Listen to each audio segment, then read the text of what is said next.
Mr. Shyamalan, good to see you again, sir. Hey, man, good to see you. These days, Unbreakable is considered to be a modern classic. I consider it to be one of the top 5 superhero films ever. Thanks, bro. When it came out following The Sixth Sense, it wasn't as well received maybe as No. you wanted it to be. Box office wasn't as high as Sixth Sense, but it took time and it found an audience. How did that change your perception of how movies come out today? Because movies can still find an audience, it just takes time. Yeah, I mean, that's an interesting example of something that was tonally different and audiences really didn't know how to take it. You know, it's a quiet movie, it's very somber. It was about comic books at a time when no movie was about that subject, but it was taking it kind of in a dramatic fashion. And so they were like, they didn't know what to make of it. What is this? Am I supposed to think of this as silly or serious? They didn't know what to do with it, but over time it grew and sat with them. Hey, man, the grounded take on what if comic books were real is interesting. My parents don't like comic book movies or superhero movies, but they love Unbreakable. So let that be sort of an example for you. Oh, wow. You know, as a fan of your work, I grew up on your work. I loved sort of getting to step back in a room with characters that I know and love. Who is another character, another couple of characters that you've written that you'd love to just poke your head in a room, check in, see how they're doing, and maybe step back out just to see what they're doing today? Oh my God, what a question. I mean, this was the first time, Glass was the first time I ever did that, where I went and started writing the characters that I already knew. It was a weird process of, wow, I know how Patricia speaks. If I wanted to write her ordering Starbucks right now, I could.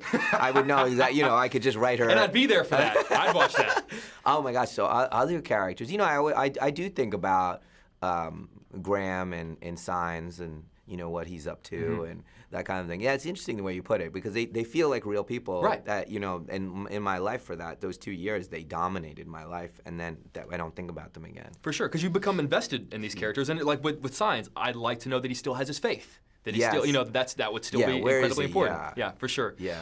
You know, there is a term, I don't know if you've heard it, that's floating around called the Shyamalanazance. Oh, really? It's a fan of this idea that people are so excited that you're back making these big movies, because the fan film world can be a brutal place, but I've been so uplifted to see how many people are excited that you're back making these big movies. What does it mean to you that there are so many people in your corner saying, Shyamalanazance is back, he's here, he's making these movies? It's so touching. I got to tell you, I feel like, you know, I went away from thrillers for a bit, and coming back to make them and having such support. And, you know, this is a tough world we live in. And for me, I feel an overwhelming amount of support from the fans and from everyone in telling these stories, and The Visit and Split and Glass, and I have a bunch of ideas in my head for the next thrillers, and I feel like what? I know. So what happened? Let me just tell you the ending. I'll just tell you start the at the ending, and then we'll go back. What happens at the end is it really, to answer your question, it means a ton, and I'm actually feeling it. You know, like if you and I walked outside, that love of, hey, I love The Village, and I love Unbreakable, I love Signs, or whatever it is that they're saying, and they're connecting to the stories, it's just so rewarding. Yeah, most directors would kill to have one movie that's loved as much as yours are, and you've got a whole plethora. I'm the luckiest dude. Yeah, my hands, I know how lucky I am. Well, I'm lucky to get to sit across from you, man. You're always so kind. Like I was telling him before, my mom and my dad took me out of school to see Unbreakable on opening day, and so to freaking be here with you right now is nuts, I really dude. applaud their poor parenting. That was, it's a beautiful thing. Thank God it worked out. Yeah, it worked out. you. Otherwise, it would have been really poor. Hey, man, an honor. Good to see you again, Thanks, sir. brother. Take care. Mr. McAvoy, good to see you again, sir. You too. You know, I love watching the different members of the Horde and seeing how they react to different things. Every time something happens in these movies, I always pause and go, who's going to come out and how are they going to react? If you could pick one member of the Horde to react from one moment from another M. Night Shyamalan movie, who would you pick? And then what is the moment in his filmography you'd like to see them react to? I think I'd like to see maybe Hedwig swinging in Signs instead of Joaquin Phoenix, or maybe just the Beast going up against the aliens in Signs would be fun. Oh, yeah. What do you think Hedwig would? How do you think he would react in that moment? I think he'd swear a lot, and I think he would go in the way that only a child can. Right. absolutely crazy with a baseball bat. Love it. Yeah. We need to talk tonight about this. I know. Signs 2, Electric A remake. Boogaloo. No, just remake it. Just remake it. Just remake yeah. it. I'm totally down for that. And I'll play every single cast member. It's not somebody with split personalities. It's not somebody with dissociative identity disorder. It's just I play every character. Play every single. Yeah. I'm totally down for that. Even the little girl. Yeah. Love that. I was telling you earlier that I'm actually a really big, from the bottom of my heart, believer that you deserved an Oscar nomination for Split. Oh, and when I would tell people this, they would go, "Yeah, but like movies like that don't get Oscar nominations." And I go, "Why not? Why can't a movie like that get an Oscar nomination?" And I'm kind of curious. We're in the midst of Academy season. I'm curious as to your thoughts on. I don't know. I think clearly you're utterly correct. I don't know, mate. I don't really know. I think sometimes movies like this do step out of their genre and seem to appeal to, I don't know, that kind of thing, and sometimes they don't. And also, we came out very early as well. January. It's a long time for people to remember through the next year. But I don't really know. But I'm proud of what I did. Yeah. And that's the big award. I've always said this as well. The big award is not getting good box office returns, not getting good reviews, not getting awards. The reward for doing it is getting to do it. The actual act of acting is my reward for sort of taking the risk and saying, I want to be an actor. You know what I mean? Well, speaking of the actual acting process, one of the most astounding things that I see in movies is you quickly jumping from one character to another, which I think is amazing. I'm curious how much more difficult that is when you're going from one identity to another compared to just being on set and only being one person. Yeah, actually the most difficult thing I've ever had to do as an actor is work on a bad script or work with a bad director or work with bad actors and things like that. That's way more difficult than what I had to do in Glass and Split. But the unique challenge is that it was easier in Split in some ways because a lot of the characters that I was sort of flipping back and forth between were characters that were really well established and I'd spent a lot of the movie getting to know and getting comfortable in their skin. In Glass, I'm playing people sometimes for 4 lines that you've never met before and will never see again, and you've got to introduce them, establish them, take them through an arc, and then wrap it all up like in 4 lines. Right. And strangely, you don't have to do the work that you have to put in to make them feel good and feel real isn't that much less than the character who's in the whole movie. Yeah. So it was, you're doing your job 20 times. In theory, could you do it with your other characters? Could you go from Narnia to Professor X? I mean, could you? I see what you're saying. Well, but it just. Yes.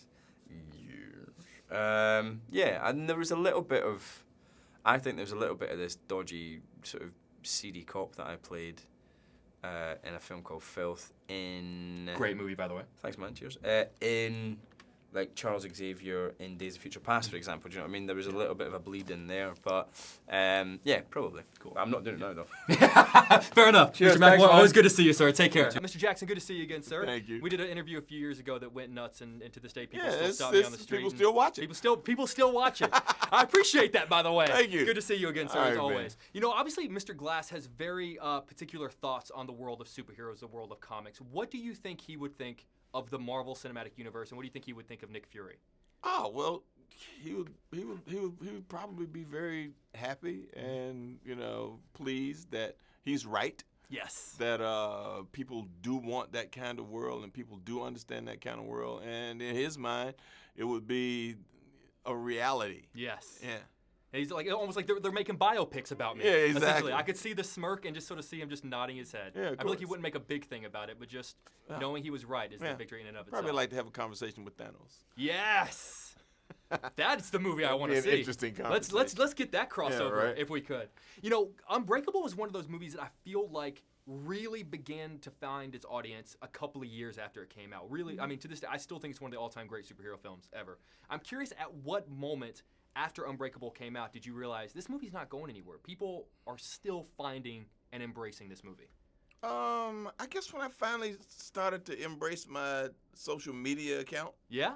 That was one of the things that popped up almost constantly. Mm-hmm. That was always an Unbreakable comment or, where is Unbreakable? Are we ever going to see another one? Unbreakable is one of my favorite movies. Yeah. I wish we could do that. So I started to realize then that it was, a lot more important than people tried to make us believe. That was actually probably a pretty cool feeling then, knowing that, like, hey, like I got a movie that's, it's stuck, you have several movies that have stuck around, but that's got to be encouraging. Yeah, I have a couple of movies that snuck up on people later, which is fine. You know, because you do them and you hope that people like them, and somewhere deep inside, well, this story is a lot better than those other people said it was, and people didn't advertise it right. They didn't do this, but people find things. For sure. My parents took me out of school on the first day to go see Unbreakable, so now the fact that I'm here with you, they are freaking out. They're just going nuts. They love it. It was poor parenting choices at the time, but it all kind of worked out. Yeah, it's all worked out. Yeah, it's funny how things work out that way. Yeah.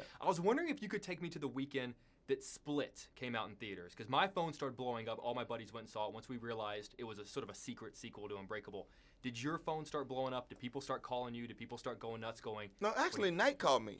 That weekend? No, he called me a month or so before it was coming out.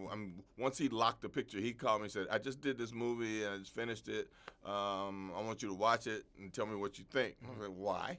He's like, just watch it. Tell me what you think. He'd never done that before for any of his other movies? No, and he set up a screening. I watched it, and I'm like, oh, see the tag. So what's that mean? And he says, well, if this movie makes money, then this will be part 2 of the sequel I was telling you about, and we'll do part 3. I'm like, oh, okay. Which I feel fingers crossed. It's gutsy on his part. Like, what if you didn't want to do it? What if he called you and you're like, I don't want to? No, he knew I wanted to do it. So you always wanted to. I've been after him for 18 years. Every time I see him, I go, we doing this other movie or what? What are you doing? Yeah. Well, I'm so glad you did, Mr. Jackson. It's always an honor to sit across from you, sir. Thank you. I love you as always. All right, man. Damn Tell good. your folks thank you. I will do. All right. Do, sir. They love you. Take care. All right. Thanks so much. All right, bye, guys. Nice to finally meet you. Thank you so much. Nice to meet you. I grew up loving these characters, so I love watching your characters sort of sit across from them and kind of get to pick them apart a little bit. What is another M. Night Shyamalan moment or a character that you would love your doctor to be able to sit across from and have her pick them apart and see what she thinks? That's good. It would maybe be Bruce's character in Sixth Sense. Oh. That might be good to just, because, he's got some Yes. He's got some issues. He's got a couple of things going on. And Wow. also Mel's character from Signs, too. Yes. I'm interested in, I think Dr. Staple could have a sit down with all of them. She would have some interesting I think she thoughts. could have some interesting thoughts, all of them. See, that's the Yeah. movie I got to see. If Yeah, we're going to yeah. start thinking of a shared universe kind of thing. Let's think about that. See, Let's get Dr. Night- Staple in there breaking things down. All your characters in a room, in a line, make the room hot pink, whatever you got to do. And Love I'll it. just go through all of them. Night is literally Yeah. right below us right now. Great, We need I to got just, him. we'll pound on the floor and I'll make send it him a happen. carrier pigeon and let him know that we think that's what should happen. I love that. You've been able to play so many amazing characters over the course of multiple episodes and multiple seasons, so we really get to know them. If you could take your character in Glass and get to know her over the course of 13 episodes, over the course of a couple of years, what are some aspects of her that you'd like to dive deeper into? I would just like to know what her house looks like. I want to know what her apartment is. Why? Because I think she's quite transient. She doesn't stay in one place very long. I don't know if you noticed, but in the movie, her suitcase is in the corner of the office the whole time. She's just arrived. She's ready to go at a moment's notice. And I just wonder what that means. Because maybe she doesn't have a permanent home. So is it hotel life? Does she get a condo? Does she use an alias when she gets, I have questions. She's basically like a reporter that does junkets. She's just moving. She's moving. All over the place. Moving, and ready to go. Ready to Yep, talk to people. Yep. Obviously, when you sign on for an M. Night Shyamalan film, there are going to be certain secrets that you're going to have to keep that you can't tell audience members about certain things. But I'm curious, the people in your personal life, friends and family, do they come up to you and go, okay, seriously, tell me, what's Yeah, I have one friend in particular who made me see Split because I didn't want to see Split. It looked too terrifying. And he made me see Split. And he's a friend of mine named Pedro Pascal, who's a wonderful actor, and I've Amazing been actor. friends with since I'm 19 years old. And he was like, come on, we got to go. And I was like, ugh. And so we went to 34th Street to a crowded movie theater. That's where we were. Yeah. Here? Yeah, that's where I saw it. Yeah. That's where we were last night. Oh, really? Yeah. And I was just miserable as it was starting because I'm scared. And then I got super into it. And then Bruce shows up at the end with Dunn on his, and the audience went insane. And And I turned, the music starts, and I was like, wait. Yeah. And I turned to Pedro, and he just this tiny smile, and I was like, what does it mean? What does it mean? And he said, it means this is a sequel to Unbreakable. And I was like, ah! Yes! And I freaked out. And then, a year and a half later, here we are. So when he found out you were doing Glass, was he bugging you? Like, okay, tell me. He was the one who was like, what? And I was like, I actually can't. You don't trust me? No, first of all, but also I can't. Do they make you? So this might be too much of a. I personal question. Do didn't they have make you to sign anything. No, they just trust you. Why wouldn't they? They shouldn't. Right. But they. Yeah, I didn't sign anything. I don't think. Did I? Wow. If I did, I don't remember. I probably did. Well, you haven't broken I it yet. signed it in blood. In blood. Yeah, It- exactly. In true M. Night Exactly. Shyamalan fashion. Yes. Ms. Paulson, I could talk to you all day. You're so pleasant. Thank you so much for your Yeah, time. of Thanks for course. being a good interview. I Thank appreciate you. it. Have a Sure. wonderful Have day. a good day. Good to see you guys. Good morning. Hey, Good morning. I want to talk about the weekend that Split came out because I remember my phone, as a fan of these movies and all my buddies being fans, my phone blowing up and people going, "Oh my God, did you see what just happened?" Yeah. What happened with both of your phones and all of your friends once the word got out that Split was actually a sequel to Unbreakable? I got a lot of angry yelling. A lot of people were like, I can't believe you didn't tell me. And I was like, I didn't know. Like, Wait, you didn't know it? I didn't know for ages. I didn't Okay. know until, I mean, once the movie had come out, obviously I knew. And actually, when we were doing the Split tour, we would always sneak in for the last 5 minutes just to watch everyone in the audience go like, and that was such a special moment. But yeah, a lot of my friends were really angry with me that I didn't tell them and I didn't let them in on the secret, which I felt kind of proud about. Good for you. Thank you. Nice. I tried. I had no idea, and I was camping that weekend with friends, and I got out of the mountains on Sunday and took my phone off Oh my airplane God. mode. I love it. I got out of the mountains Yeah. one day. Like one and- does. Literally, it was like, people being like, and I was, have you seen Split? Nobody wanted to spoil it. It eventually was spoiled for me before I got to see it. I wish I could have had that moment. But yeah, literally people were like, have you seen it? Have you seen it? I was like, no, I get it. Guys, I worked with them. I'm calm like, excited to Yeah. see the movie. And yeah, so that was my experience with it. And then obviously someone told me, and then I saw the movie, and it still was like, the Unbreakable The music. music starts comes playing. in and you're Yeah. like, oh. Because you hear the music before you find. Yeah. I remember thinking like, is he just reusing music like from his old movie? Like, are we at that point? Yeah. Just reusing stuff. And then when it happened, I was like, oh my God. Yeah. Oh, it's the best. Seriously, that was. I will forever remember where I was whenever I saw that. so Yeah, it was so great. It was great seeing as a fan. I grew up on his work. I told him earlier that my mom and dad actually took me out of school on the first day to go see Unbreakable. No which way, is that's great. So the awesome. fact that I'm here is Dude, insane. that's Yeah, it was cool. super. I had the coolest parents. I'm glad this job worked out because otherwise it'd be really bad. But it was so cool seeing some of my favorite characters in one room together. If you could pick two different Shyamalan characters from different films and put them in a room to see how they would interesting. interact, who would you want to see? I think the two Bruces. Like Bruce from Sixth Sense and then yeah. Bruce and like that would be Ooh. fun. Like I'd watch that. That'd be cool. And also he dressed up as Interesting. twins for Halloween and it was really entertaining. So I'd like to see him face off with him. Yeah. That'd be fun. Uh, I'd be into that. I love Joaquin Phoenix from Signs. He's Yeah. like such a bro. Yes. Like, he's, and then such a bro. who would I put him with? I think I would love to see Haley Joel Osment from like All Grown Up now. This Haley Yes. interacting with. Fair. I'd like to see him back in the. This is all gold. He's Yeah. like Knight's literally right next door. Why don't we Yeah. just march Yeah, over there? yeah, yeah. Look, we got a list of ideas. We have an idea. Yeah. We need you to get to work. Yeah.